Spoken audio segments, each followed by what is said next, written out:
Hey guys, what's going on? For all my people with the beards and the mustache, this video in this month is dedicated to you.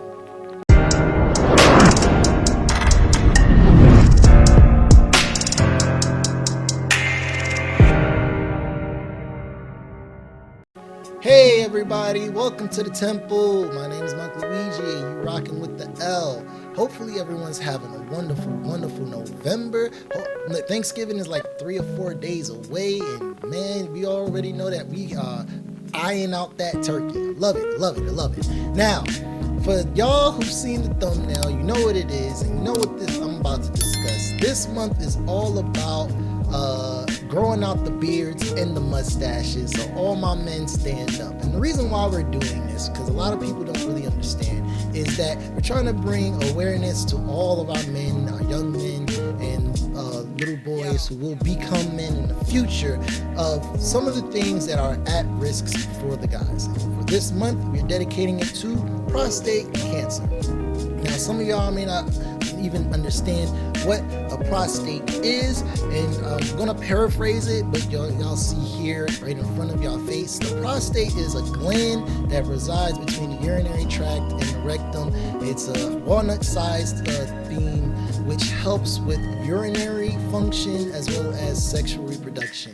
mainly giving off the seminal fluids that help nourish the sperm as it continues its journey going forward in sexual health.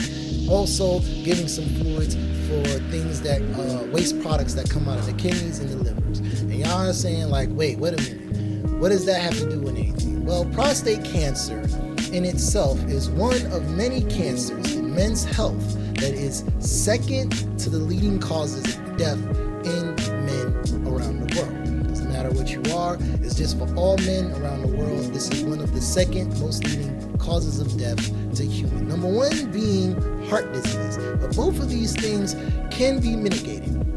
And a few factors, which I'm gonna, briefly show as I stream, but I'm gonna mainly focus on a particular article in how to mitigate even being able to be caught up in that percentage or that probability of getting prostate cancer.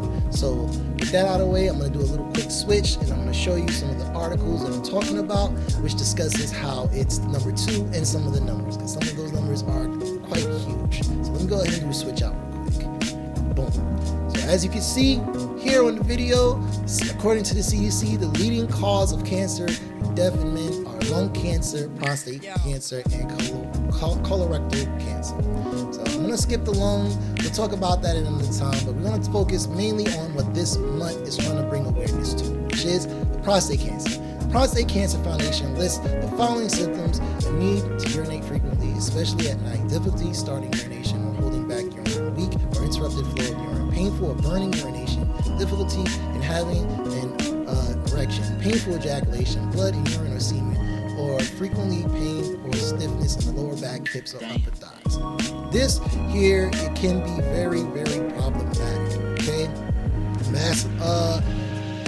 For many people, as it says here, according to the American Cancer Society, from the risk of prostate cancer is about 1 man in 8 will be diagnosed with prostate cancer during his lifetime. Prostate cancer is more likely to develop in older men and in non-Hispanic black men. About 6 cases in 10 are diagnosed in men who are 65 or older, and it is rare in men under 40. The average age of men at diagnosis is about 66. Okay, so it's really common. 248,000 cases of prostate cancer is diagnosed. Over 30,000 deaths occur from prostate cancer, as you can see right here in front of you. And there are some people, well, not even some, there are many who do get diagnosed with prostate cancer and have a high survival rate when they go ahead and get the diagnosis. Now, normally and you'll see this little spin up here, normally people who normally get their prostates checked are around the age of 50 or the age at 45 if they're high risk. So at the age of 45, high risk, they'll get their prostate checked, or at around the age of 50. And you're like, what? So how do they get their prostate checked? Normally, that occurs with a rectal exam. And the reason why it's rectal is because although the gland sits near the urinary tract or closer to the abdomen, if it enlarges enough or it's big enough, you can actually see it through the rectum. So sadly with that, you would have to go ahead and use a scope or use an audio device to go ahead and see where that gland is and if it's too enlarged. If it's too enlarged, then they may want to go ahead and do a biopsy to see if there's some issues with that gland. Again, it is a lead killer, but you can survive it. I do want to go ahead and talk about it. The fact that around the age of 50 or 45, most people are getting these exams or checks. And the reason why is because you're not thinking about that as you're a young man or a young kid growing up. It's not far few in between. And the reason why is because for the most part, either your parents are buying your foods or as you're growing up as a young man, they already have your food choices selected for you and they're normally giving you what you exactly need. But as you get older, that gets forgotten to the wayside or gets lost on the wayside because people tend to forget what to eat. And as Thanksgiving is coming up, I wanted to remind people that, hey, these are some of the things that you still want to incorporate to your dishes while this Thanksgiving feast is going on. And so here's a few things I think that you should incorporate, and I wanted to go over this one here. So some good foods to help with enlarged prostates or to mitigate this, to add to it. I wanted to go over this article because I think this is important and hopefully I'll take something from this. Prostate gland is a small walnut-sized gland that sits behind the bladder in the man. During sexual activity, the prostate gland helps produce semen, the nutrient-rich fluid that carries the sperm during ejaculation.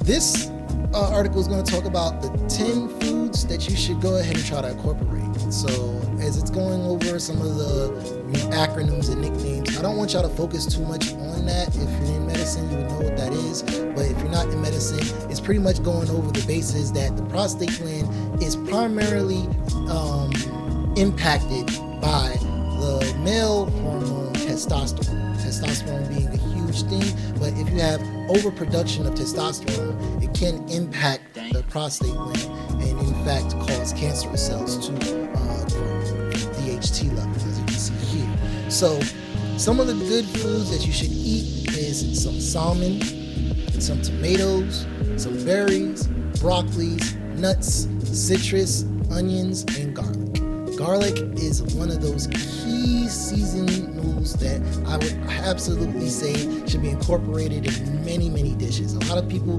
don't know the impact of how much garlic can help us men with the reduction of that. I also believe that a few berries to list off, and a few of my favorite being raspberries and blueberries, but you can have some strawberries, blueberries, raspberries, and blackberries, which are excellent sources of antioxidants that help to remove free radicals from the body. These free radicals are the byproducts of reactions that occur within the body and can cause damage and disease over time. Now, I know a lot of people love their steaks, their McDonald's, their Burger Kings, and their fries, and their fried food, and all that stuff, which are wonderful, delicious meals in its own right.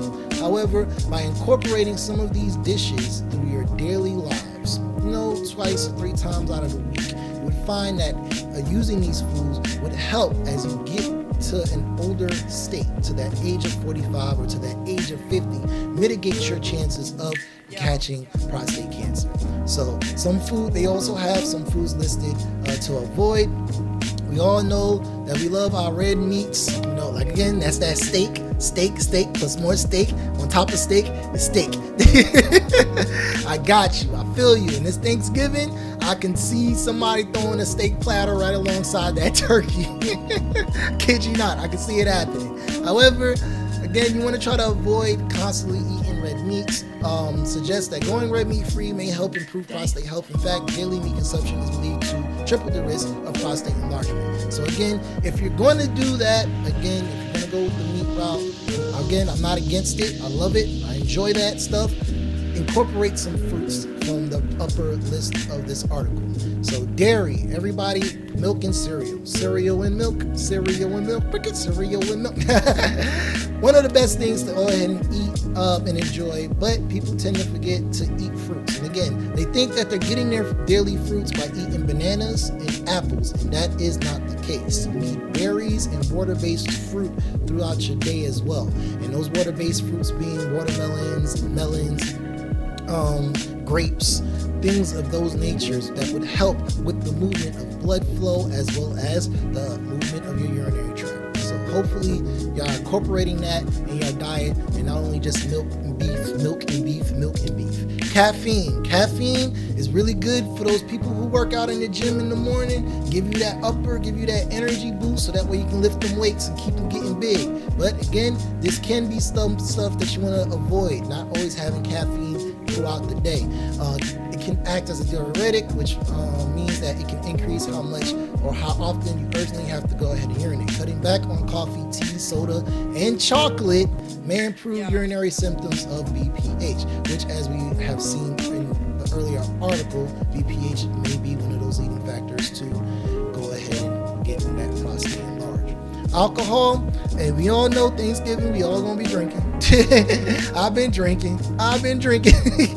However, you want to try to reduce that. Make sure you have a good water to alcohol ratio as you are partying up for this Thanksgiving. So please try to reduce that amount, or balance it, so that way as you go into the months, or as you get into that age of 45 or 50, or as you continue to grow as a teen who hit that, or that young adult that's 21 and they can now drink legally, as you continue to push forward, please try to get a good balance into your life, so that way as you get older you don't have or run into this risk. All right. Some things that you could try to mitigate, as you know, everybody has to go into a work week flow. Try to reduce the stress, quit smoking if you do smoke, avoid fluids in the evening to reduce nighttime urination, emptying the bladder completely when urinating, doing pelvic floor exercises, hip thrusters and leg stretches, or aka yoga, definitely helps with the lower part of the body. I know a lot of men, when they think of exercising, all they think about is that upper body, how much weight we can lift, how much we can lift up on our body. But lower body exercises will definitely play a key role. Doing squats, doing holds, doing wall sits.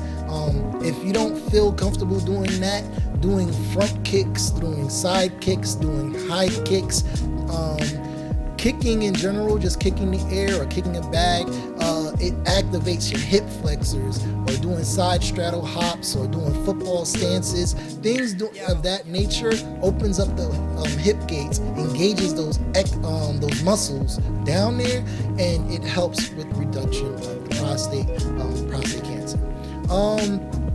Limiting fluids to intakes of 2 liters of liquids each day. Again, I know a lot of people love their sodas and juices. I would say just make sure you have a good balance of water incorporated into your daily diets. And with that, I just wanted people to go ahead and see exactly what this month means, because as I've shown in previous articles, even though about 3.1 million people are surviving the diagnosis, there are still over 30,000 people who are dying when they get diagnosed with prostate cancer. It's the second leading cause of death for men. So hopefully everyone is having a good gobble. Definitely wanted to drop this video and this gem for everybody that is not aware of what this month means. I know that this is also No Fap November and some other awarenesses that are out there. I'm celebrating that, prostate cancer awareness. So hopefully you guys are taking care of yourselves, making it into the next year, going forward, 2022. My name is Luigi. Thank you all for tuning into the temple. And this L is for you.